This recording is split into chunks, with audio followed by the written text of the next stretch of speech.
Is your tendency to procrastinate negatively affecting your life? If so, sign up for our free Fast Track class, No More Procrastination. In this class, you'll learn a simple and practical way to defeat procrastination once and for all. This 30-minute free course will help you get your life back on track. Register today at www.lifehack.org/focus-fast-track.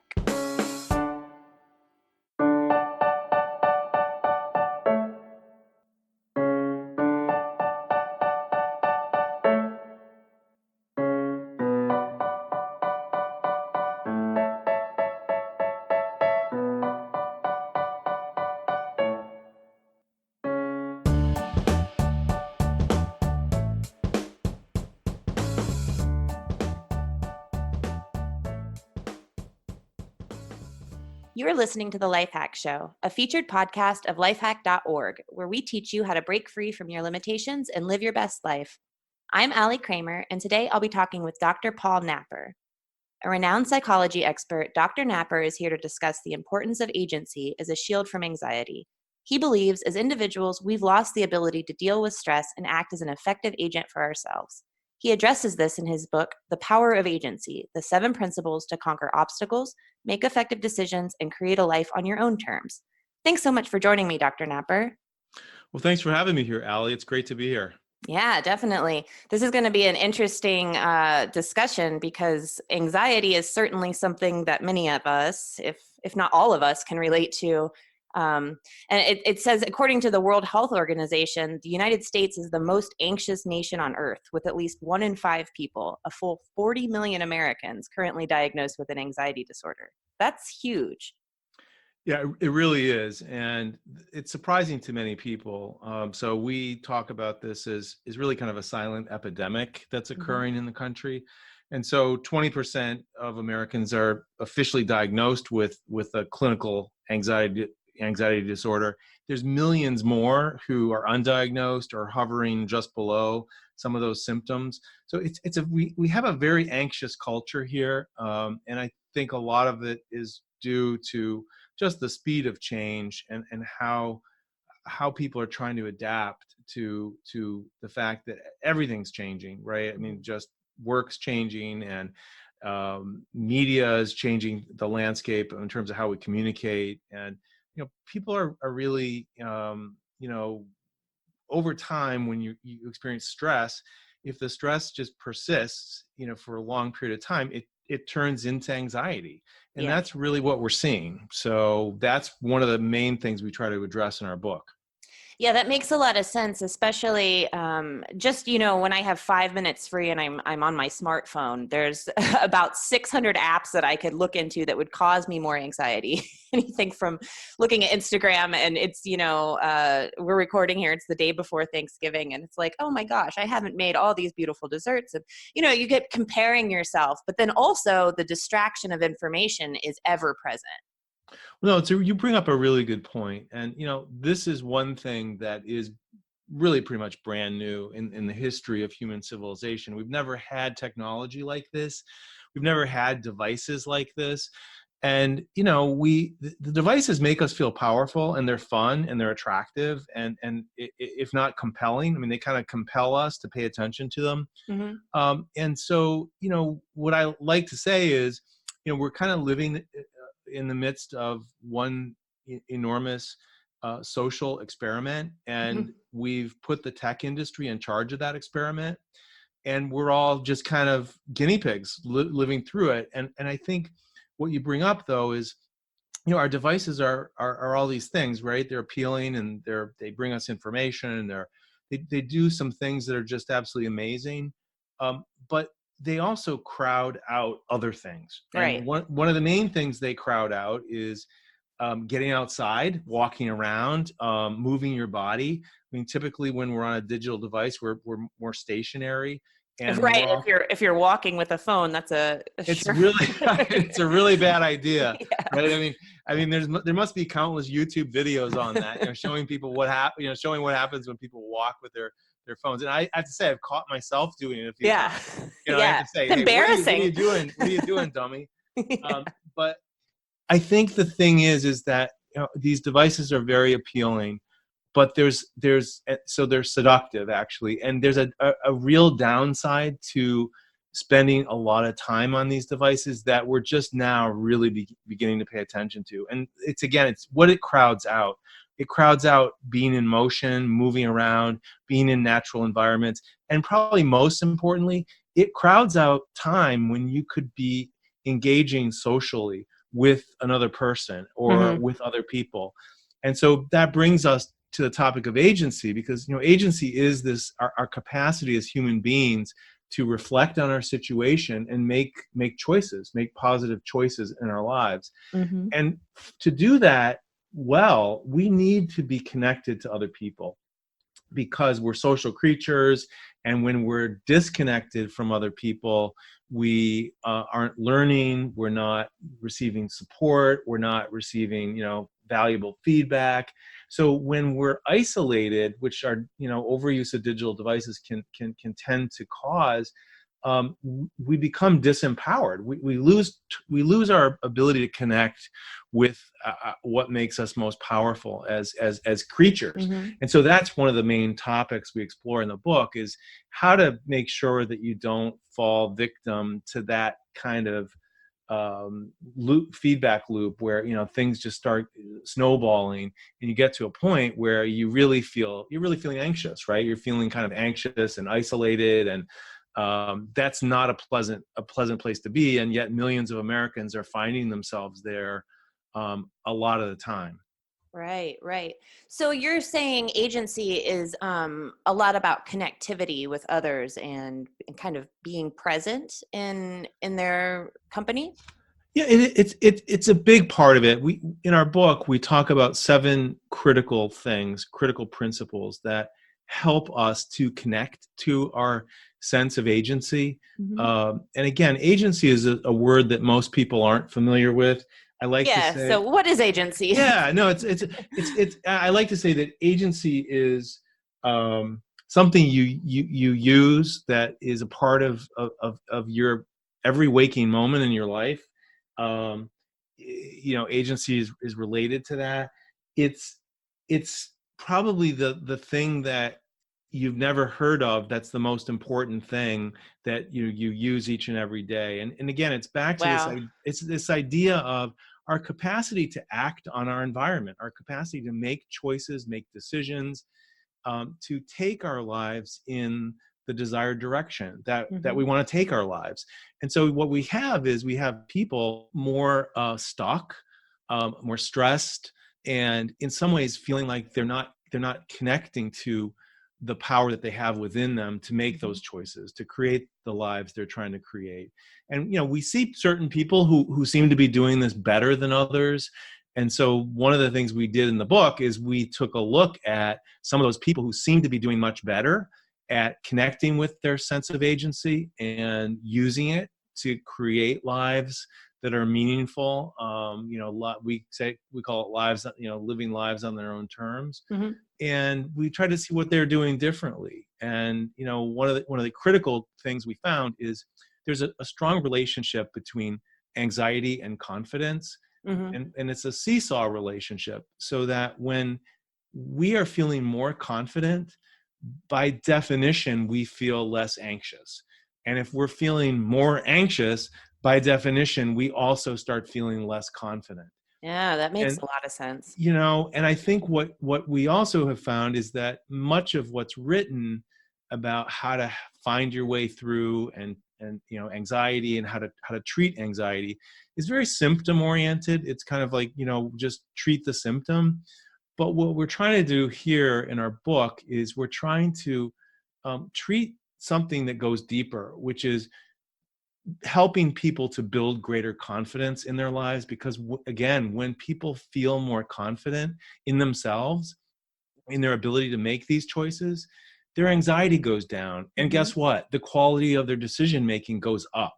And Mm-hmm. so so we tried to focus the book around what are the critical things that help people to become more confident in their lives, and thus connect to their sense of personal agency.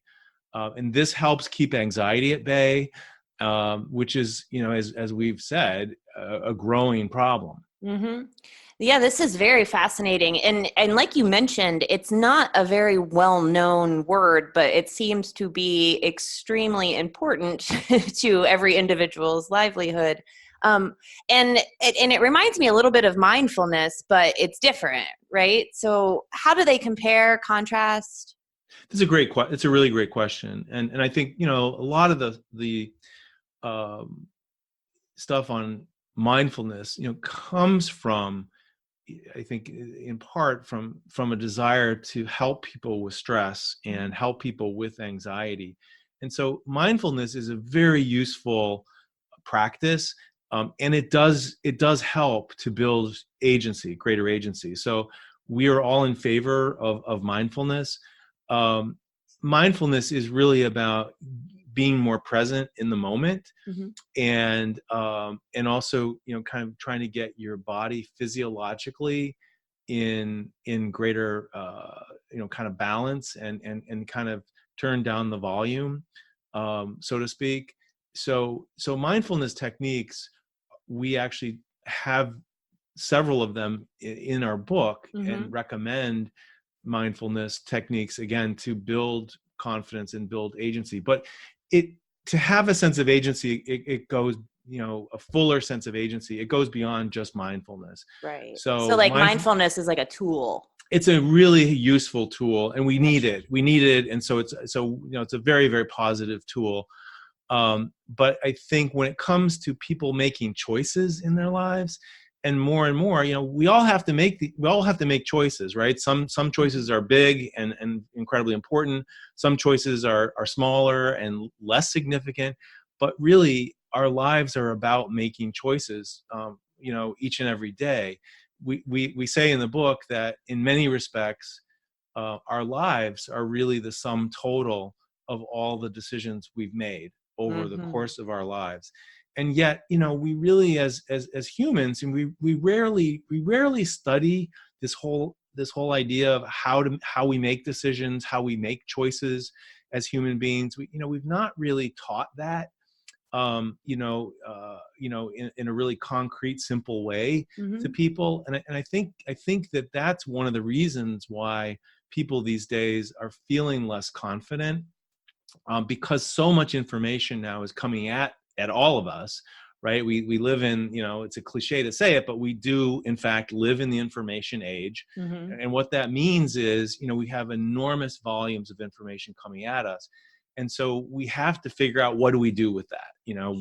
How do I use that information in a positive way, as opposed to, becoming overwhelmed by it, and becoming, just sort of lost in that avalanche of information. So that's where agency comes in, because we talk at length in the book about how to manage all that information in a positive way, so that you actually, can make better choices in your life.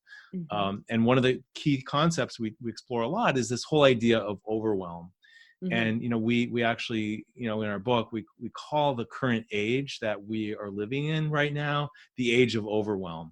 That seems apropos. Yeah, Sure. well, and most people can relate to that, because I mean, it's funny, because I've been working as an executive coach with business leaders, for almost 20 years now.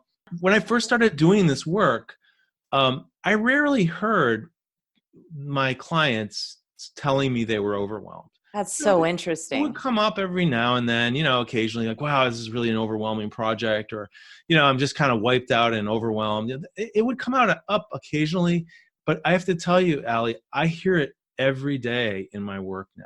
That's And so fascinating, Dr. Napper, because it's like what the visual I'm getting there is, 20 years ago, overwhelm in an office environment might mean a stack of papers on your desk, right? Or, deadlines that are coming up.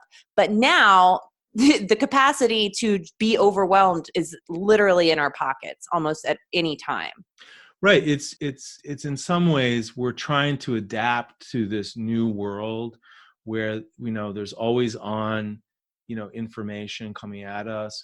And so we all, no one's really taught us how to adjust and adapt to this new world. And the world has changed dramatically in 20 years.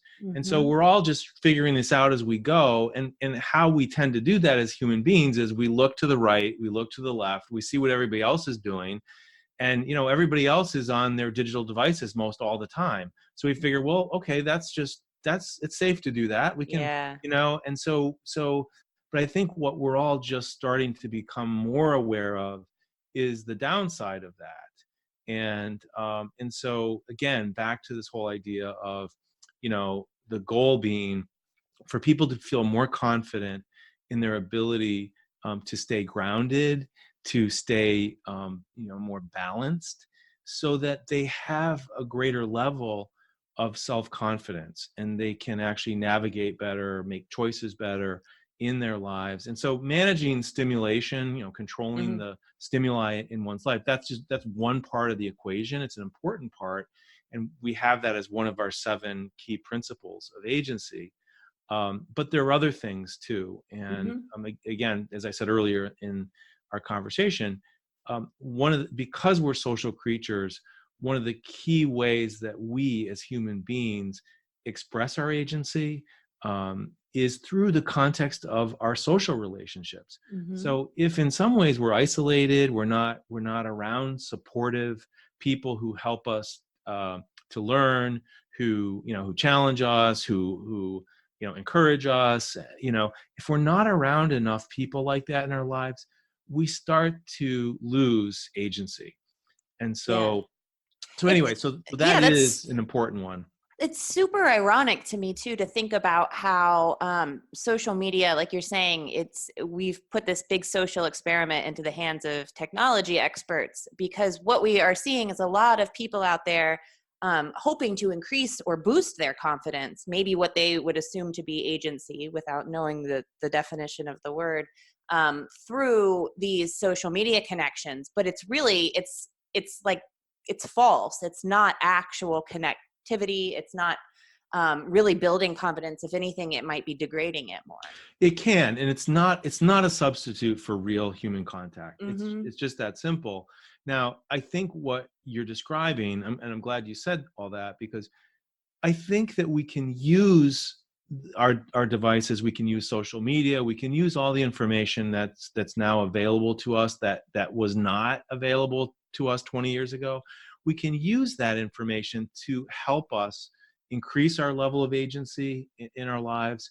But there's a point at which you arrive at diminishing returns. Sure. And so if you're on social media, using that in a healthy way, it actually can help you increase your level of Mm-hmm. agency.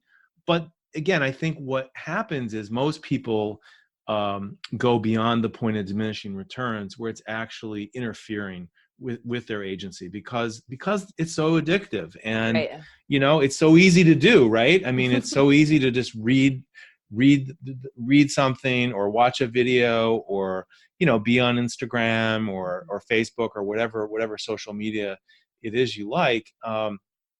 It's really easy. And I think what happens is people, feel like they're somehow connecting to the world through their device, but it just really isn't the same. It's Yeah. not, so it's similar, but it's not really the same. And what's really interesting is, back to your comment about the tech industry sort of being in charge of this grand experiment, is, and there's been stuff written about this, is the top tech industry people have their kids in programs in schools where they don't have access to digital devices.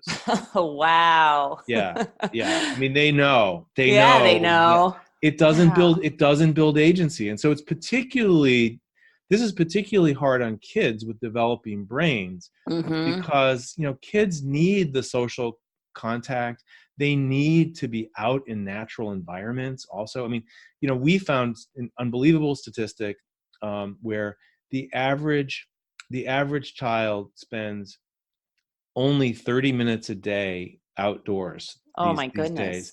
in engaging in any unstructured activity. So we have become a population of people who are primarily indoors, And a lot of the time when we're indoors, we're sedentary. And a lot of times when we're indoors and sedentary, we're on a device. Sure. And, and so what we try to, another important practice or principle of agency is get outside and move around. Yeah. We need all of our senses need to be stimulated Yeah. in order for us to be at our best. So our sense of smell, our sense of touch, and there's nothing like being in nature. And I think that there's been a lot written about this too. Is that when we're out of touch, when we're not in natural environments enough, we can get depressed. That can make us anxious as well.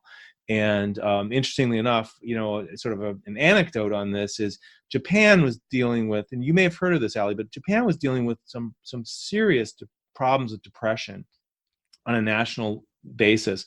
Japan is a highly, highly urban population, like something like 90+%, 95% of the Japanese population lives in urban areas. They have a huge forested, mountainous interior, which is generally just left in a wild state. And what they did, which I think was just so ingenious, they started building trails, these really nice trails, like miles and miles and miles of trail through all this beautiful natural growth forest in the interior of Japan. That's a wonderful idea. And they did it to help with depression. And they've done studies on it. And when people get out and walk in nature, their symptoms recede and they feel a much more positive sense of well-being. And the other thing that's really surprising is their thinking skills improve. So they become better at decision making as well. So, so that's why, this whole idea of movement, is and particularly, getting outdoors is another thing we stress in our book is being helpful in battling anxiety and increasing confidence. Yeah, I mean, I can absolutely believe it. I'm here in Philadelphia, and for years and years, I lived up in a northwest part of Philadelphia that had a lot of nature. It was just surrounded by forests, and it was wonderful. And I was there all the time, every single day. And then I moved to South Philadelphia, and there's not very many even trees around here. And I have to make an actual effort to go out and visit the parks around me. Otherwise, I can start sensing myself feeling off. And I think a lot of it has to do with that I was a child that was raised with the privilege of having woods in my backyard, and I was always outside. And to hear 30 minutes a day is the average amount of time a child spends outside now is really quite troubling. Yeah, it's surprising to a lot of people. And so, again, I think that when it comes back to agency, it's about keeping your body, your mind, and your emotions in balance. And that's become harder to do because we're all challenged to adapt. And that's fundamentally what's happened over the last, sort of 20 years with the sort of advancement of the information age, is that it's caused all of us to need to put more of our energy toward just adapting to these new environmental demands. And so, and no one's given us the owner's manual. No one's given us the roadmap and said, here's what you need to do. Right. It's kind of like you learn as you go, and, trial and error. And it's not really obvious what is best to do to a lot of people. Sure. And so, so we wrote this book, and we use a lot of research in our book so that we're not just recommending fluffy kinds of things, but all of our recommendations are based on science, based on studies that actually show what helps. And one of the things that a lot of people when we give talks are really surprised about is that is this study that focused on cognitive skills. Cognitive skills are basically, our access to our mind's ability to think, to problem solve and reason through, situations. And increasingly in the world we're in, that we're trying to adapt to, we need access to our cognitive skills. Our thinking skills are really important today, more so than ever before. And so they did a simple study. They had 3 different conditions for the study. It involved a mobile phone, a smartphone. And under the first condition, they had a person, sitting at a desk with their phone turned off beside them, and they gave that person some cognitive tests, some thinking tests, and they then got the results of the test results under that condition. The next condition they used was they had the person put the cell phone again in a turned off position in a drawer in the same room, but in a drawer. And so it wasn't on right next to them. And they also then gave them some cognitive tests. The third condition is they had the person have their phone in a different room, not even in the room with them. And guess what?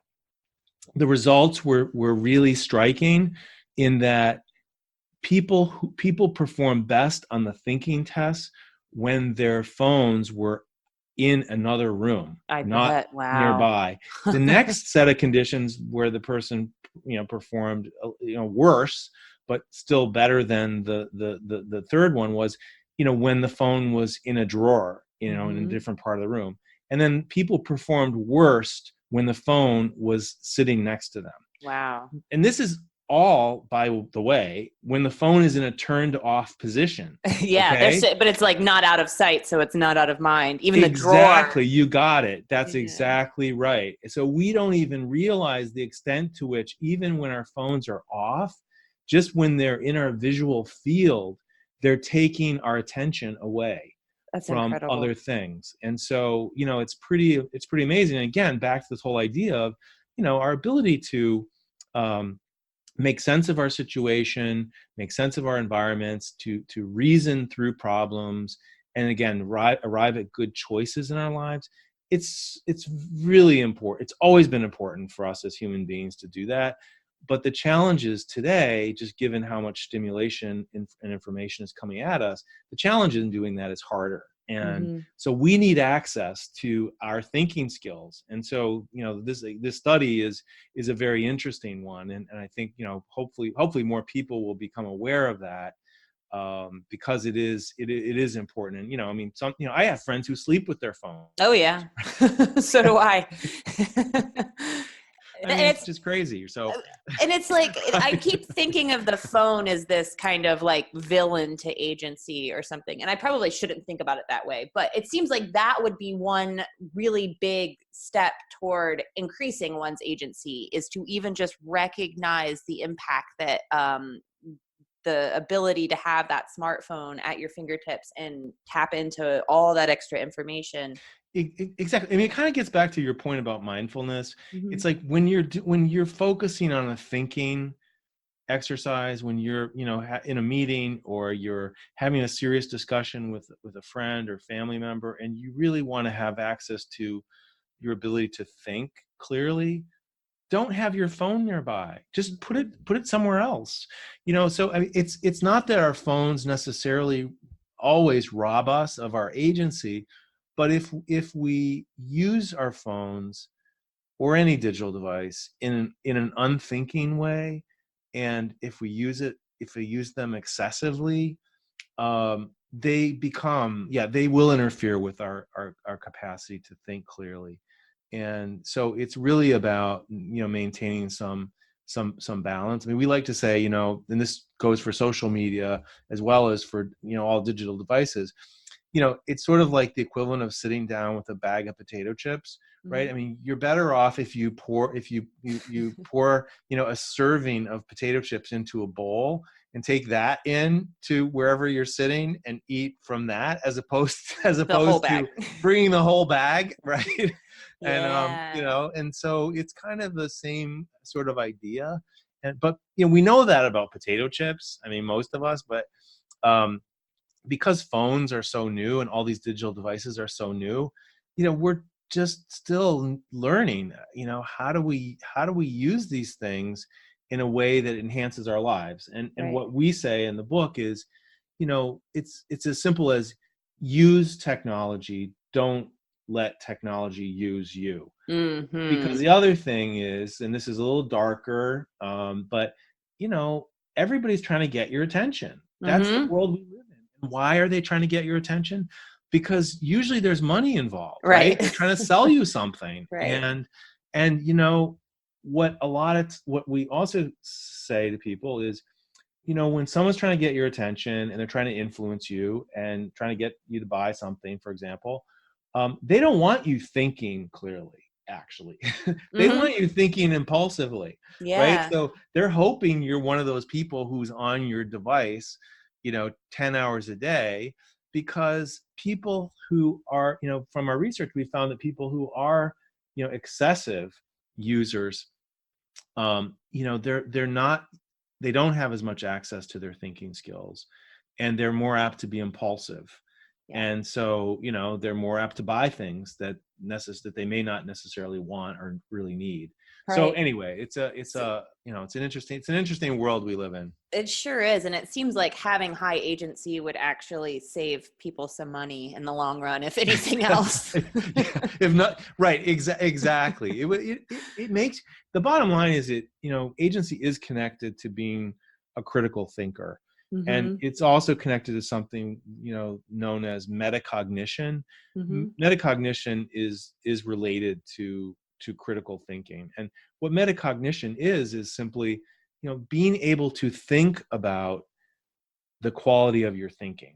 So it's metacognition involves trying to take a step back and assessing, what's the quality of my thinking on this topic? Like, say I'm having a relationship difficulty, and and you arrive at a particular point of view, or particular thing you decide you're going to do. Metacognition would say, how did I arrive at that conclusion? What was my thought process? Did I really take into account everything I should have really considered?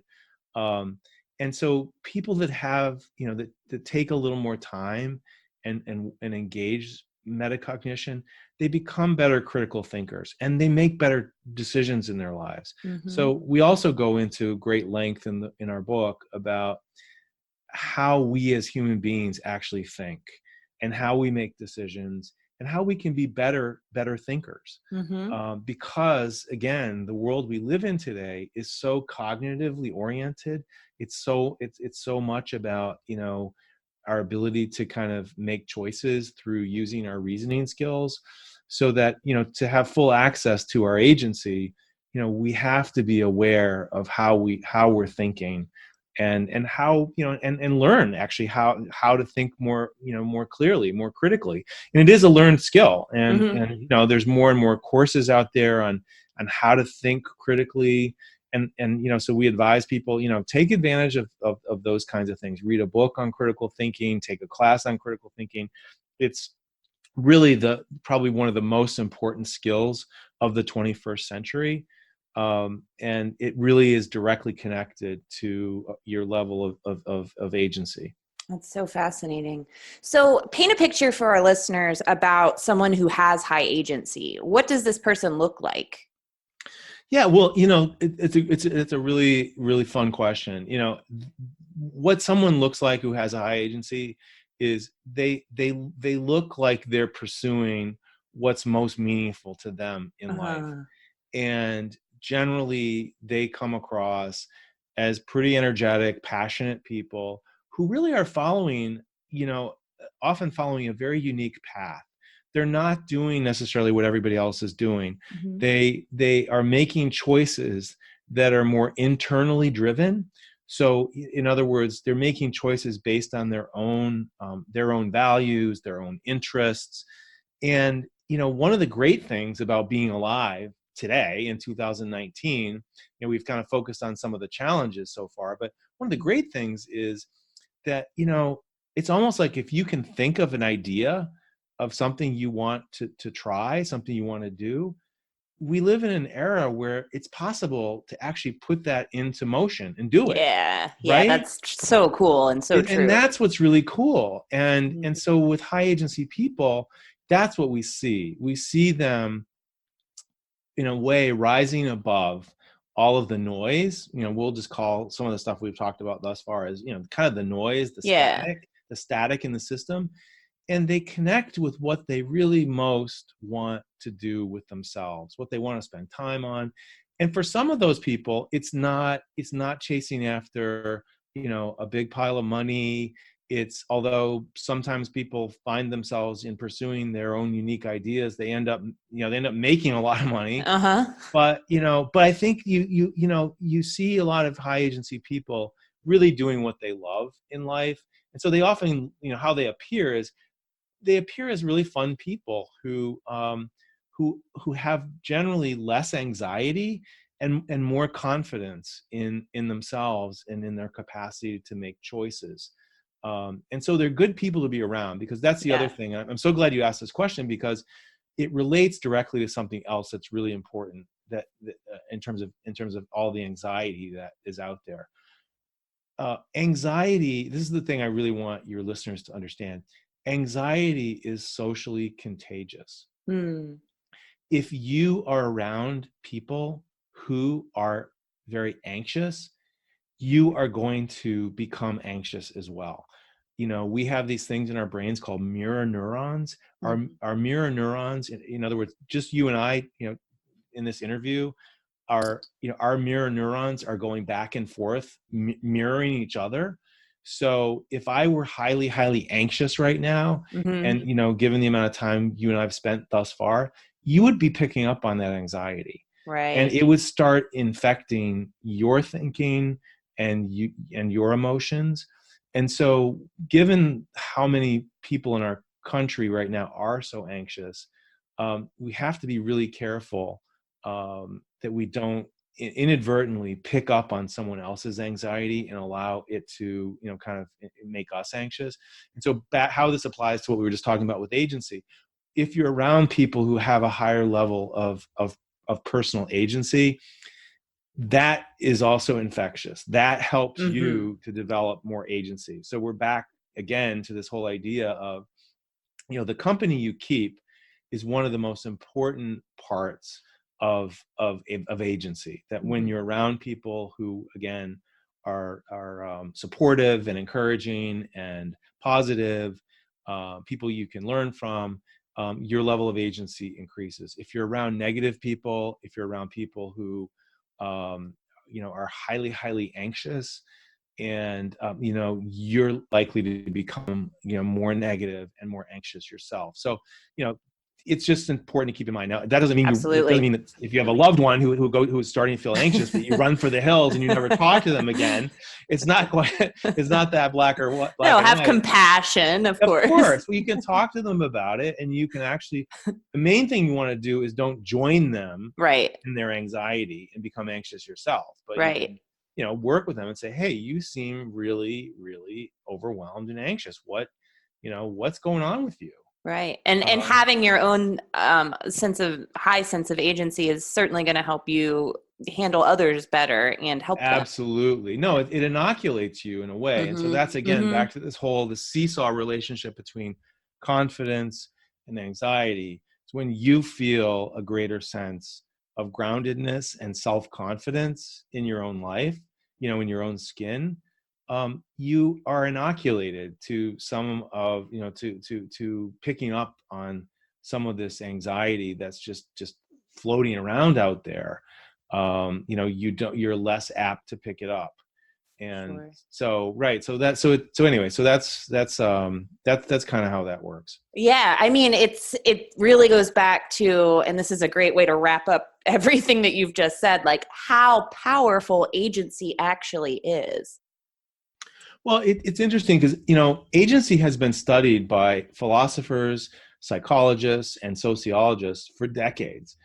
Just this, it's, Mhm. again, it's part of the human experience. It's our capacity to make choices and then act on those choices in our lives. So it's central to the human experience.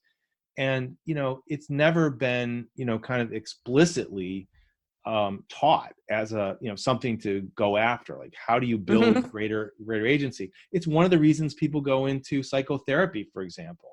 It's one of the reasons why people, go to school and learn, because all of those things, enhance or build agency.